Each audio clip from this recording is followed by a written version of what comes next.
Right, I'm joined on this evening's podcast by actor and musical artist Devon Goffman. Hi, Devon. Good to see you, Steve. How are you Thanks doing? for good. Thanks for having me on here. This is fun. Yeah, you're welcome. More than welcome. So let's go back. I was trying to think earlier on. When did we first meet? It was in New York, Yeah, and I'm you trying to took, remember too. I can't remember, I think you took my students and me to see a musical on Yep, Broadway. we went to a bunch of shows. When we went to see, I know we went to see It's the Al Pacino the one, Bronx Tale. We went to see a Bronx Tale. Bronx Tale. Yes, and we brought all the students from the British group to come out here, and they were fantastic. They all were into like a lot of immersive theater they were working Yeah, on, and we did yeah. some improv with them and some work with them, We and I got did to. really good. And I remember we saw the show, and then you got the cast to come out and meet them, and that Yeah. was a thrill for them. That was the It, big thrill for you know what's teenagers. I'm not to start it on this note, but the guy who came out, the lead of the show, Nick Cordero, was a great friend of mine. He passed away. So I he know. passed away I during the remember. pandemic. But that beautiful man, Nick Cordero, one of the probably the most powerful, most talented, powerful singer actor in the world. And he just was so kind to everybody and came out and made sure to spend time with the kids and take Yeah. pictures. And it's really That's a tribute. important. That's important. And I think I told them after the show, it's easy to get a ticket to go and see the show, but to get to see what you just saw, which was the company come out and talk to you, that's priceless. Yeah, I mean, there's a thing that I talk about a lot in our industry is the kindness factor is it doesn't go unnoticed. It's like No. if you're somebody who is in this career, you work with your community, you work with each other. It's like it's a very people oriented. So you have to like people, you have to like being around each other. And Yeah, it is nice to kind of usher in the next generation of theater kids. I spend a lot absolutely. of time with theater kids and I talk to them a lot. And I mean, it's also really good for their careers because, people talk about networking in the industry, but truthfully, just being a nice person is what I teach them. I just be kind to people, Yeah, default to kindness because it's really going to exactly. help you in the long run. Yeah, exactly. I mean, and also people like working with nice people and good people, don't they? So Yeah. it's It's called getting rehired is the thing is like, it's not just getting hired once. yeah, It's like getting hired many times is sometimes, and especially for me, I'm on a tour right now. I'm on the national tour, Broadway national tour of Some Like It Hot right now. But the idea of touring, you live together on the road. You're traveling on a plane or on a bus, and you're backstage. We do shows. We get together very quickly, and we have to kind of roll with the punches in yeah, some cities. And I think that it's a tribute to you try to assemble a cast of nice people together. yeah, absolutely. Let's go back to the beginning for you. As how did you start in the business? Okay, so well, I always like to talk. I go back to like I did my first musical when I was in sixth grade in middle school, and well, the coolest thing is that I've done a musical every year since sixth grade. So it's been many, many, many years of, and I feel like there's something of it was a safe place for me to be funny to be. I don't know if I want to call it different, but I was Yeah, a unique kid who I like to crack jokes and I like to be funny and do comedy, and I felt like the theater when I did the shows, it was like a safe space to be myself and just, yeah, be creative with other people and collaborate with your friends. And I think that idea is what I fell in love with even more than the performing aspect. I yeah, fell in love with the collaboration with people and becoming friends and yeah, coworkers and doing great work together. And I think that theater work in general and music work works best when it's collaboration. So that's where it started for me. And then yeah, as I went through high school, I did musicals and I was in like a show choir that was like it was called Spirit of Youth. It was and I went to I'm from Buffalo, New York. So in New York State, it was like different schools. You'd audition for it. They take two or three students from each school in Western New York, and we traveled all around New York State and did shows all over for the summertime. And then I went to college for music education at first. So I went to study music ed in yeah. college. And after a couple of years of studying education, singing, the voice, and I really wanted to do more theater. I was kind of jealous of the theater kids getting the theater students. They were all getting to do all these musicals, and I just had this burning desire to perform. And I was performing in my band at the time. I had a singing group, and we sang and performed professionally. It was I did the Who's Tommy was my very first professional musical in the summer. Wow. And I was cast to do it at the University of Buffalo. It was a summer professional theater, and I fell in love with it. I really did. I fell in love with the whole idea. Also, I loved rock music and pop music. So when I noticed that pop music was being done in musicals, I had a love for musicals and a love Yeah. for Yeah. the pop and rock music. So I Yeah. ended up doing that summer show and fell in love. And then I went back to school and I got into the musical theater department, and I ended up with a BFA degree in musical theater. And I did a few shows locally. I actually did like 8 productions locally in Buffalo before like right after another from the summer after my Yeah. college, and then I moved to New York to start auditioning for bigger things. And How within did you find that? it was cool. I mean, I had support. I have family in New York, so I had family in Long Island, which they let me stay with them, so I didn't have to get an apartment right away. So I was able to. It was very helpful to crash in my aunt's basement and be. Yeah. I was Yeah. I was cleaning pools during the day for my cousin's pool business and going to auditions. And yeah, very soon, not even 6 months to 8 months after I started auditioning, I got my first national tour, which was the Buddy Holly Story national I tour. was gonna say, I mean, that's a good start. Yeah, How did you find that? it was cool. I mean, I auditioned for a bunch of shows. I was auditioning a lot. I was going into open calls and different auditions, and I remember I was doing improv too on Saturday nights with my improv troupe. So we started a troupe in college, and then we ended up having there was a theater in Long Island that I was doing improv every weekend. So my improv chops of comedy chops were up. And then I went in for one audition for an improv, they wanted an improv in this musical I was auditioning for. It was a Christmas musical, and they wanted me to do an improv for this Christmas musical because they were creating this new Christmas musical. And I went into audition, and they said pick an object off of the table, and they had a table full of objects, and then I just had to improv and make up a story. So I picked up the stapler and I did a whole story with the stapler on my shoulder, and I made it talk, and I did this whole little little spiel, and they videoed it, and sure enough, even it was the same company that was working with the Buddy Holly Story that was producing it, and they needed an actor to be the Clear Lake MC, which was the MC at the big concert, and the actor had to improv with the audience and be like a comedian. And they watched my comedy tape, and they watched my singing, and they offered me the job from the tape. It was the beginning of my career, and this was like February of 2002. Yeah. So my very first national tour was in 2002. It was 23 years ago. So it's been a full, I guess, yeah, it's been a full 25 years of working Yeah. professionally as an actor. And that, I mean, you obviously from that, then you followed that with the Jersey Boys, and you've done other.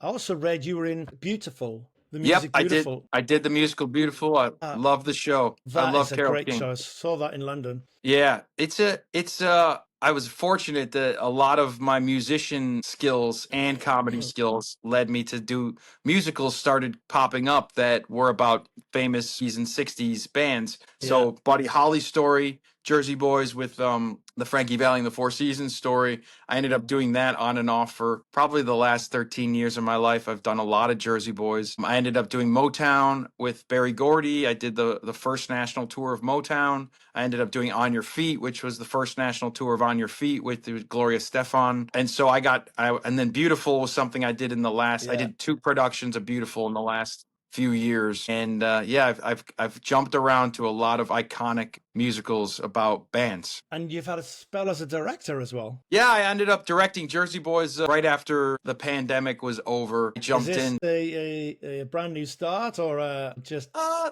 think I'm gonna I'm gonna test it? dabble. I think I'm gonna Dabble. dabble. I think when the opportunities arise, I'm happy to direct. I directed a concert last year too, a one man concert for my friend Omar. Omar Lopez Sapero was a very up and coming Broadway superstar, and he wanted to do a concert of a solo concert. So he asked me to direct, and we put up a really great show. So I think I have a knack for teaching and for directing Yeah, too.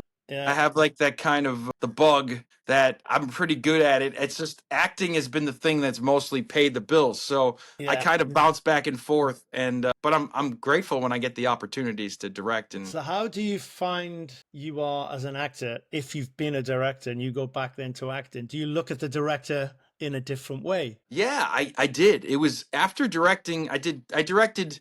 I also directed Mamma Mia at a high school, and I directed this Peter and the Starcatcher at a high school. So I got a Oh, taste during the pandemic when acting was stopped. I ended up teaching and directing for those yeah, 15 months, and it was quite eye opening how much work a director yeah, does yeah, and how much knowledge you really have to make a great show. The being able to collaborate, which we talked about already, is and the lucky thing is if a director knows how to work with the other talented artists that are creating the show, you have a set designer, you have a costume designer. Like in a professional show, like when I directed Jersey Boys, I could lean on them to trust them to do their jobs as long as I yeah, was asking for what I needed, yeah, and we kind of work together, and the director is kind of just the glue that brings it all together and has a vision. You have to have a vision of what you want it to be, and the casting process was fun to find the company. But I think Jersey Boys was easy for me because I was so entrenched in the show, and I was a swing when I first started, so I did 5 different tracks in the show.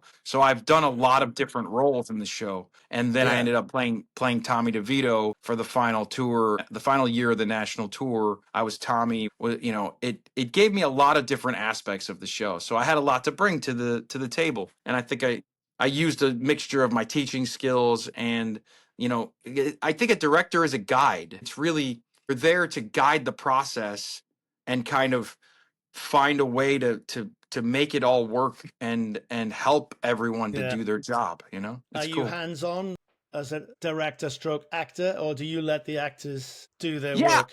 you know what? I tried to. I think I was like, I sit down and talk through stuff with some of them privately, like, and just see what their take was on the role, and just kind of. I think it's more of like it's almost like being a therapist for a sec. Like you kind of like listen and say, well, what do you think is like? How are you coming about this? And Yeah, we read through some of the lines, and I'd yeah, ask some questions. But yeah, I think I take a more organic route to it to try to like come at it like from an actor's standpoint, yeah, but sometimes you don't have a lot of time as a director. Like if in the regional theater it's a time constraint, so giving them very concise clear direction yeah, is the most helpful thing, and yeah, trying to trust that you hire the right person and they're going to be able to do their job, and you just have to give them a little guidance and try to help massage the process a little bit, yeah, yeah. but It's the same as teaching, isn't it? it is. I tried to come up with a core, just like acting in general. If you find Yeah, an intention, if you figure out why you're telling the story, and you tell the entire company, look, our job is to work together and tell this story, and this story is this. It's about heart. It's their and it's about we give them you give them strong reasons to speak on stage. It clicks and they go, well, this isn't just about showing the audience the show. We're going to tell a story. And I'm a storyteller. That's like kind of like what I was saying from 7th grade on. I fell in love with storytelling. So I'm all about telling a good story. And that's your job as a director and as an actor is to kind of understand like what your job is in telling the story and trying to deliver that honestly every night. You just have to kind of roll with the punches. Gonna ask you. So you've obviously done in-house shows that have had long runs, and now you've done the touring. Which do you prefer, and what's the challenges in both? There's pros and cons to both. I think like I did the Vegas production of Jersey Boys for a decent amount of time where I got to live there. I got very comfortable. I mean, It's a horrible gig, isn't it? it was great. It was great. It was really, really beautiful. It was like I had Vegas has beautiful weather, and I had a beautiful like condo with a balcony, and it was we were by the pool during the day, and then we'd go to the show at Terrible, night. It was terrible. terrible, right? But I will say this, when you're touring, you go to a new city and the whole cast, the whole company is like opening night every week or two. So you get this whole new vibe every couple nights where you show up and you only have one day to travel there. And we just saw each other on Sunday, but because it's a new space that you're in, there's a levity, there's energy of like you give each other hugs, like you just like we saw each other last week in Rochester, New York, but we showed up in Philly last night and everybody was like, this is cool. And there's a lot of Sounds, history in the yeah. theaters that we're playing. They said the original Funny Girl played this theater before it went to Broadway. The original Music Man played this theater before it went to Wow. Broadway. So you get all this like history, and this Yeah. house in Philly, the Forest Theater, is it feels like a Broadway house. The audience is very close to you. It's very different from some of the giant theaters that we play in like Tempe, Arizona, or somewhere in a different part of the country where you're in like a huge college town. You know, it's very different in each town. So Yeah. the really cool thing about touring is getting into the town a little bit. You get to not only give back to the community a little bit, but get to be involved in wherever you are. So Yeah. we're in Detroit, you go to the Motown Museum. You're in Of course. Minneapolis, you visit the Mall of America. If you're in Buffalo, you grab some buffalo wings. And, you know, there's so many things about each city that, and our cast and crew and band. I'll say this, Some Like It Hot is the tour.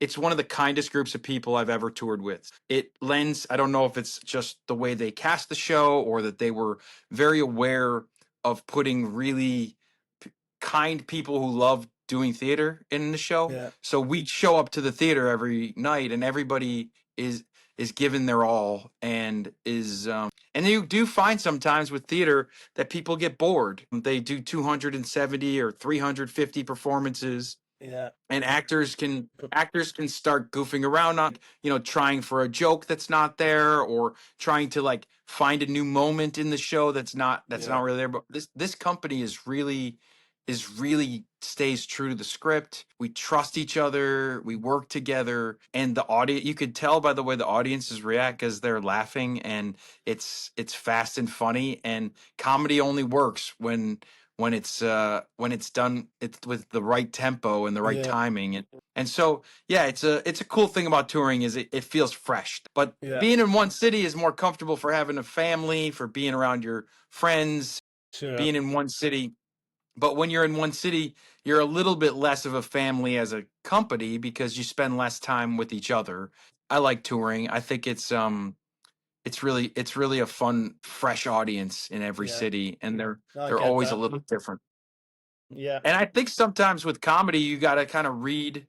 There's a relationship between the audience and the actors, so you're kind of listening for the dovetail of the laughs to start your next line. And there's a lot of really clever like nuance that comes into Yeah. being an actor. And when you're in one city, it's probably more similar every night, the audiences.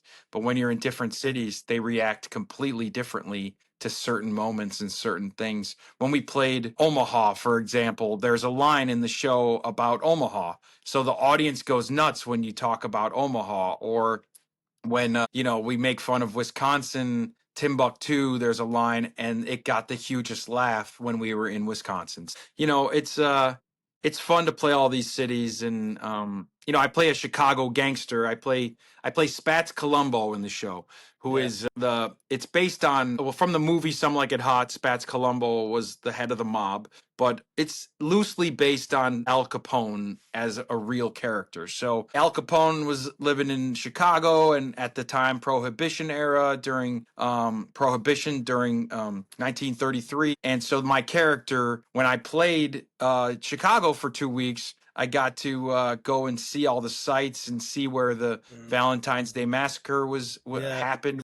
We have that moment in our show where Spats that triggers the whole action when there's a mob killing that happens in our show that triggers the action. But it's all in comedy in our show. It's a little less serious, but it actually gets a big laugh every night, which is kind of funny. You have to see this in the West End, don't we? Really? In London? Yeah, it really should. I know there's a lot of great shows there right now, but I would think that it would be a smart show to bring out to the West Yeah. End. I think it's very funny, it's very fast, and the tap dancing Casey Nicola, our director, who's directing a bunch of things, I believe, in the West End right now. Casey is the best on Broadway, and the choreography is. It won a Tony Award the year that it was on Broadway a couple years ago, and Casey's fantastic. It's so funny and fast, and the chase scene that I get to join in for is what everybody talks about after they leave the show, because it's choreographed very specifically with doors closing like Scooby Doo, and it's controlled mayhem on stage Yeah. with a Great. lot of tap dancing, but it's awesome. Wonderful. Right. You've started the Devon Goffman studio. I did. And Tell me about that. well, I've taught a lot in my life. My mom was a teacher and she was a math teacher, so she raised me to kind of be a mentor and a teacher. And I had some great mentors and teachers when I was growing up that helped me find theater. And I talked about this for a little bit, but there's a moment in your life sometimes where you've maybe had some struggles, where kids are, faced with a bit of adversity. Maybe they're bullied or whatever it is that's happening in school, and you have a choice of which direction you choose to go in. You could go in a positive direction and put all that energy into something good. And sometimes I think I was at that place in middle school where, either I was going to choose to, keep getting in fistfights. I stood up against the bullies. I was like, my friends were in the band or whatever, they were getting picked on, and I would always get myself in trouble because I didn't like seeing it. And I felt like theater was that outlet for me. It really pulled me into something that was productive, and it took all that wild energy that I had and it put it into something that could sustain me a career, and that I could be myself. But teaching, I find that there's a lot of theater kids that they don't get a theater education if they don't have the finances for it, Exactly. So it's the same here. it's the only kids that get a great education are the ones that are in the great schools, and so there's been a mixture sometimes, like that. I ended up teaching in a school during the pandemic that I helped a lot of kids randomly, and I was teaching there during a time, and I helped a lot of kids who didn't have the financial means, and I realized I could really help, that I had a lot of passion for what I do, and I felt like there was a purpose. When you share theater and you make a safe space, like part of being a great director or a teacher is creating a safe space for kids or adults to falter, to fail, to try things. You have to create a safe, warm environment. And I think with this digital generation, a lot of kids communicate with a cell phone or behind a screen. And in a theater class, I bring them together, and they're working together. They're looking at each other in the eye, making eye contact, and it creates a safety. It creates a community, and it's something that has always been something that I love, to create community. In whatever show I was in, I felt like I'm a leader in that world of trying to bring the company together, to work together towards a common goal. Instead of it being about me, it's about an us. And what that does is it creates a safe space. Brilliant things happen, like comedy, and brilliant moments on stage and acting moments can happen because you have that safety. So the Devon Goffman studio was kind of like, it felt like I needed to do more of that to help students. So I do coachings, I do lessons, I work with I do master classes. I've been doing master classes for years at different colleges and high schools, and I talk a lot about mindset.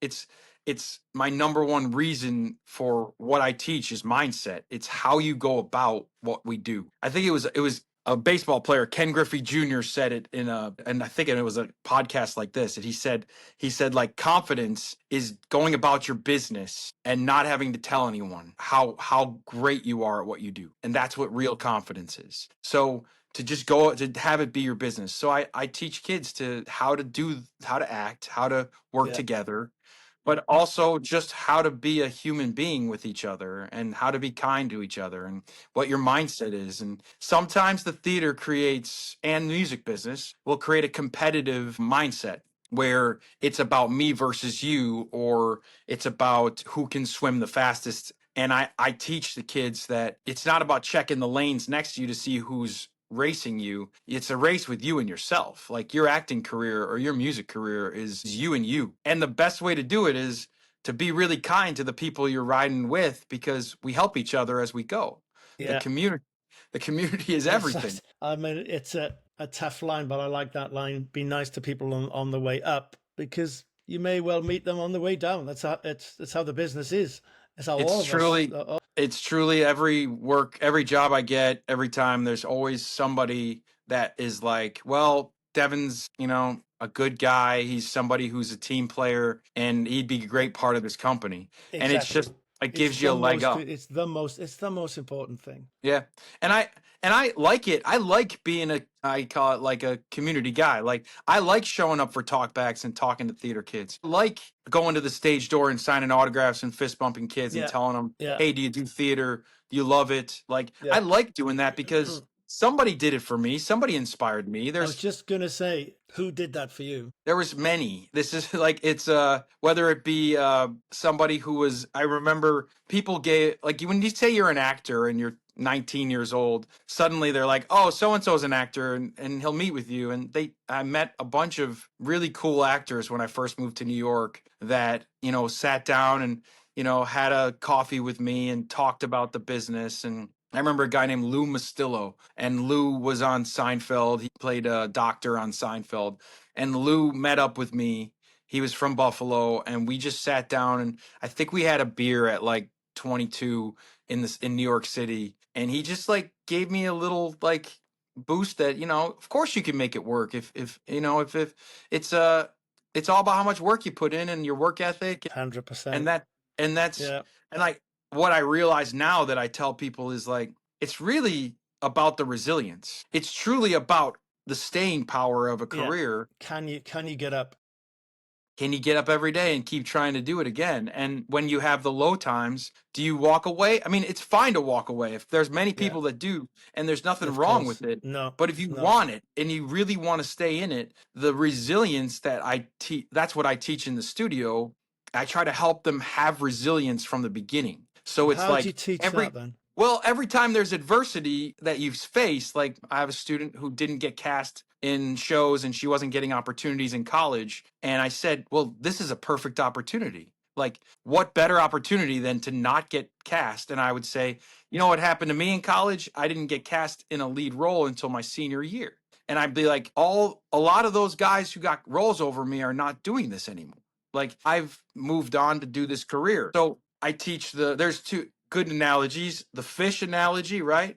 The old fisherman with, there's a guy who's got a huge fish and he's eating this huge fish, and then there's this other fisherman next to him, and the guy with the fish seems like they have it all, but doesn't know how to fish. But the fisherman can catch fish for the rest of his life. So the point is, it's not about getting the big job right in front of you or the big TikTok that goes viral, right? It's like, you Yeah. can have one thing go viral and get a million viewers, and if you have nothing else to offer, that's Back it going to up. be Yeah. your only video. Yeah. And That's what I it. would prefer to have is, I'd prefer to be able to do this every day my whole life and have it be my habit and my Yeah. life. And when I get Yeah. opportunities to do it, I shine. And when I don't have the opportunities, I work harder to get the next one. So Yeah. I kind of leave it to, it's not going to all happen easily. And there's No. always, I mean, here's the truth. Everything in life is going to have adversity. Like, you can't get through 3 weeks of your life without something coming up that's going to be a bump in the road that's going to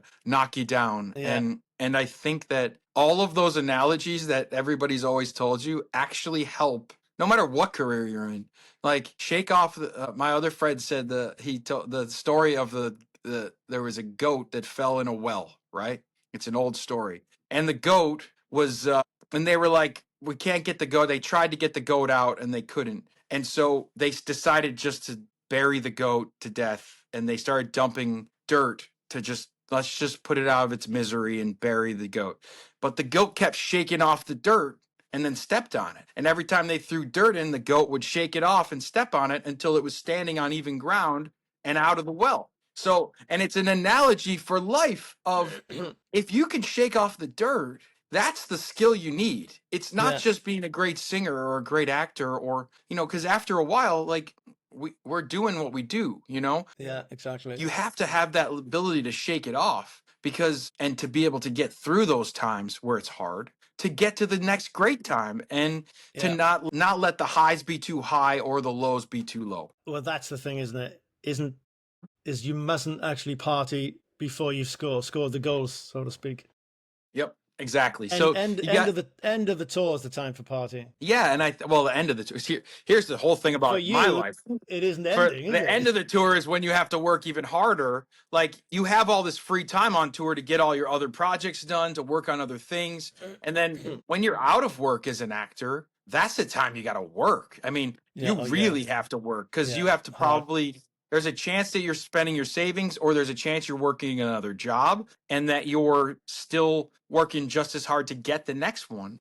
Yeah. And then, so that is part of the thing of, I think this, the Devon Goffman studio, if it was anything, I'm a really good acting teacher. I'm a good voice teacher. I can teach skills too, and I help with skills. But what they really get that's different for me is the mindset coaching. It's being able to deal with, like, getting 5 self tapes and getting them done in 2 days, or getting 0 self tapes in a month, and knowing that, and still believing that you're still an actor and you're still good at it. Yeah. And even though you didn't get the opportunities, or you haven't done a show in 3 years, that your skills are still there. And if you get really good at what you do, they can't ignore you anymore. I think that was No.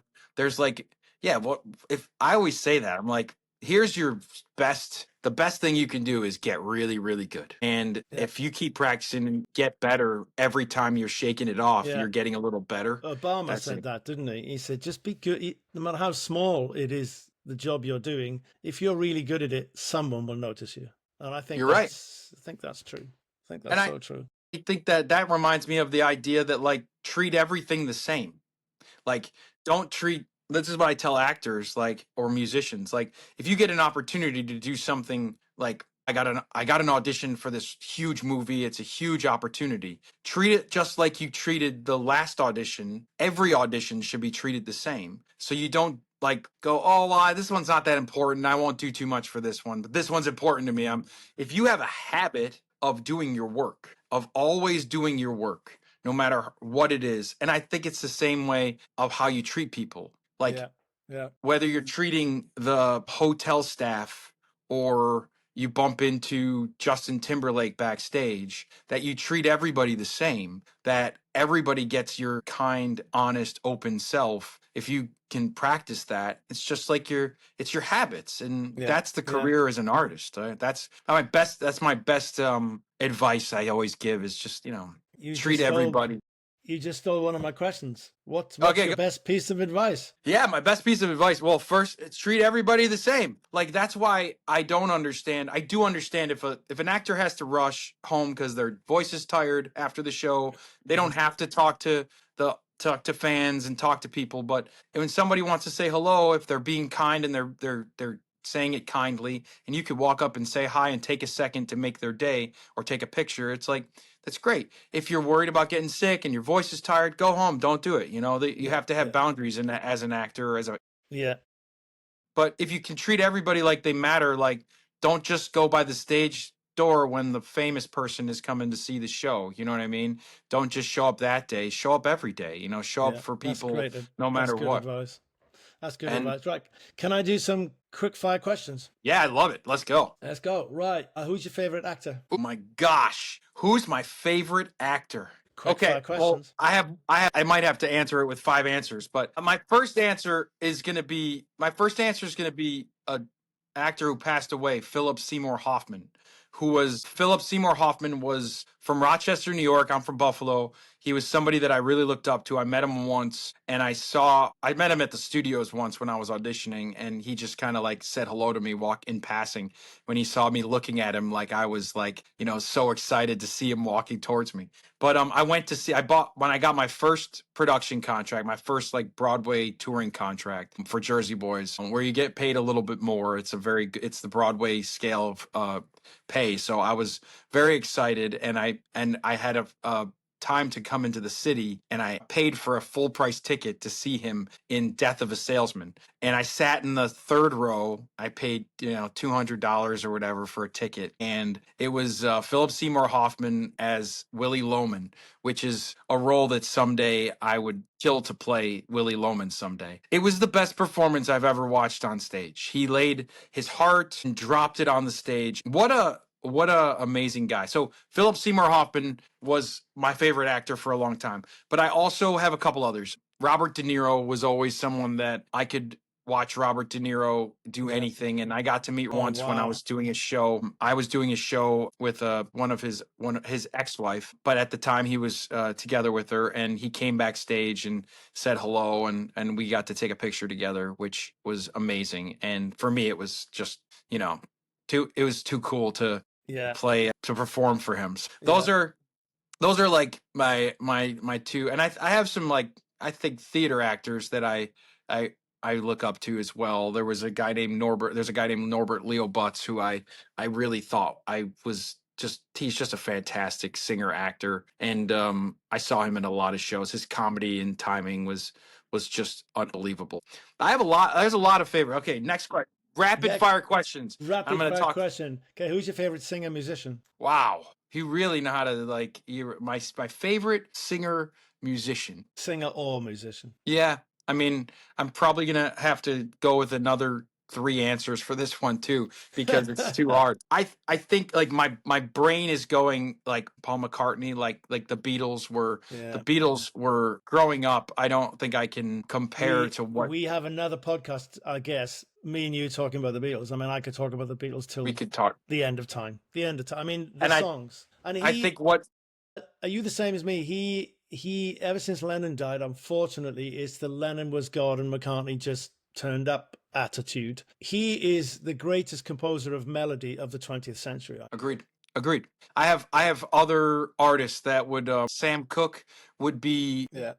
a favorite of mine, that anytime I need to, sit back and turn on some music, often I will turn on Sam Cooke. So I think that but my favorite band current band that I love and follow are the Avett Brothers. They are a really cool, and I'm going to see them in Denver at Red Rocks, which I can't wait. It's kind of a dream come true. I'm a big harmony guy, obviously, we talked about the Beatles, and I grew up.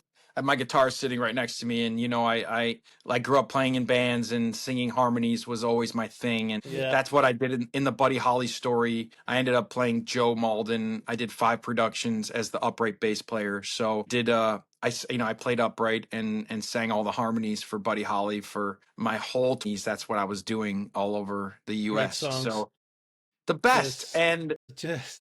There's nothing like being inside of a harmonic chord. They're short songs as well, aren't they? All those songs from the 50s and 60s, 2 minutes long. Verse, chorus, bridge, gone. And catchy and fun, and leaves you feeling better, feeling great.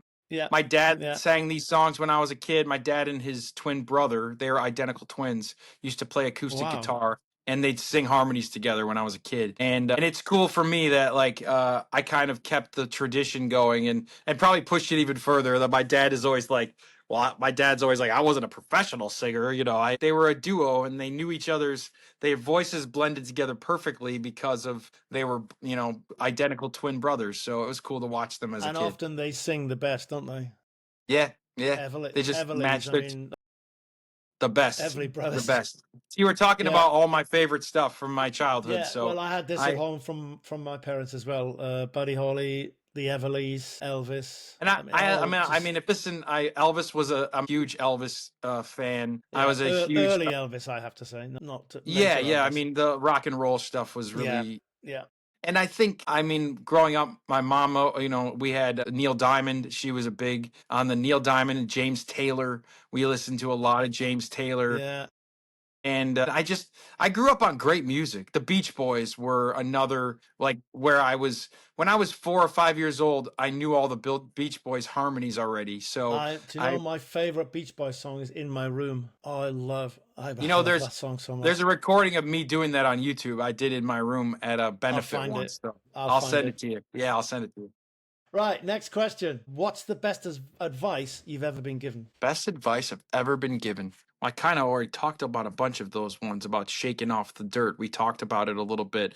But the best advice, I think, take care of each other. Like it's the core of everything I believe. Take care of your family, your friends, stay in touch with your people. Like forgiveness is a huge part of that. Being able to forgive. Like nobody's perfect and people are going to be flawed in your life, but you can always just write people off. And I just think it's if I was given great advice to keep my friends close and to remain in touch and give people quality time when you find those people. And I have brilliant friends, and my family is so important to me. My sister is I just have one sibling. My sister Dina is she's my hero, and she has Lovely. given she really is, and she's a doctor. She saves Yeah. lives every day. She saved my own life many times. She saved my life during the pandemic when I got COVID and I didn't know what it was. But my sister is like she's so giving, and I think the best advice she's the one who's given me more great advice my whole life. And she's just that person that takes care of everyone else. And she's my hero. She really is. And I'm so fortunate to have had to have my sister in my Yeah. life and to Yeah. have to grow up with an older sister who could give you a little bit of guidance and take care of you with love and tough love and just to a reminder that I got your back. And that's where we're talking about, like, Yeah. the best advice in my life is to keep your people close, but have each other's back that's the way to live life, like Yeah. integrity, Yeah. It's all going in your book. Yeah. So I got to write one now. Everybody has a book out there, don't they? Next time I'm gonna post, it's very true. Very I have true. a lot of people. I have a lot of people to thank. That's all I can think of is like if I wrote a book, I'd be thanking way too much. That's the best advice I was ever given. Is I didn't get here by myself. My whole Exactly. I got 100%. here on the shoulders of so many wonderful So many people. other people Picked me up when I was down and helped me out when I was upset or needed a friend. Yeah, that's the best advice you could give you is don't lose connection with with people, True. like your friends, with your people, and your family. If you have the ones that you like to be in touch with, if you're fortunate enough. Devon, this has been a pleasure. Yeah, It it's really been has awesome. been. It's Thanks thank you so much for coming on all the way from Philly. We're in Philadelphia for 2 weeks. It's the city of brotherly love. I guess it's brought a lot of love out of me today. But I'm in the Kent countryside here. Just get a bit this of... is it's like Rocky hat. I'm actually wearing my Rocky hat. And I did box for a while in my life. I definitely take a lot of boxing classes, and it's taught me how to be scrappy like Rocky. But I'm in Philly where the Rocky steps. I probably should go run up the steps now and finish just the day. like that scene. You have to do that scene. Yeah, and then throw my hands up in the air and be like, and he shouts, "Yeah!" Doesn't he, or something? I have to teach a Zoom lesson first, but then I'll go do it. Yeah. Devon, thank you so much for coming on. Thank you. It's great to talk to you, Steve. I look always forward to seeing you in England. I'm on my way. We're gonna make that happen. The cup of tea, and see the fields with the cows. I need to see Devon, England. That's my namesake. Whoa. It's my name. We'll my mom. Devon. We'll meet you in Devon, and we'll have a cup of tea. We'll have a cup of tea and a cream tea, afternoon cream tea. Well, this is what I'm going to say is I wouldn't be surprised. My wife wrote a musical called Tinselled. It's written with Mark Petty, who's from England and lives in England. Mark Petty and Barry Anderson. Barry's in New York. And Tinselled is a story of an elf and a female elf struggling with the merry and bright lifestyle of the North Pole and is challenging Santa's naughty and nice list and his toxic positivity of Christmas time. So she's written this brilliant script and she's written this musical that I wouldn't be surprised if it ended up in England. It's already done. They've done some concerts of Tinselled. So that could be the thing that brings me over there the first time. Exactly. And you showed me and my students around New York and the theater. We'll do the same for you in London. I would love it. My wife Katie Goffman and I are on our way. We're gonna make it happen. Flight booked. That's See right. you soon. Great to see you, Steve.